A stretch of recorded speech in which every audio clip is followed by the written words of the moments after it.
मतियारी खां ख़बर शामिल कयूं पिया। नरेश कुमार जी रिपोर्ट मुताबिक़ मतियारी लॻ ॻोठ जेंदल कोट में ज़िक्र हुसैन जो उनवान सां जलसो कोठायो वियो, जंहिंमें सवे माण्हुनि शिरकत कई। जलसे खे ख़िताब कंदे साहबज़ादा अबू हाशिम अल मारूफ मिठल साईं नक्शबंदी कादरी ज़िक्र हुसैन ते रोशनी विझंदे चयो त ख़ुदा ताला इमाम हुसैन जे ज़िक्र खे ज़मीननि अर्शनि ते बुलंद फरमायो।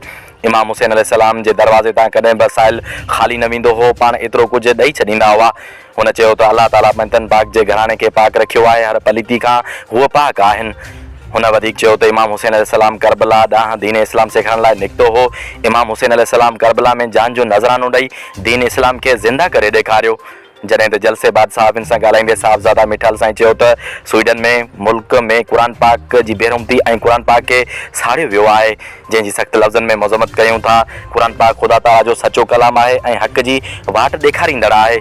क़ुरान पाक असां मुस्लमाननि जे दिलनि जो सिंगार आहे। हुकूमत पाकिस्तान के घुर्जे त स्वीडन खां कारोबारी मामला ऐं सफ़ारती खाना अलॻि कया वञनि। क़ुरान जी इज़त आहे त मुस्लमाननि जी इज़त बरक़रार आहे।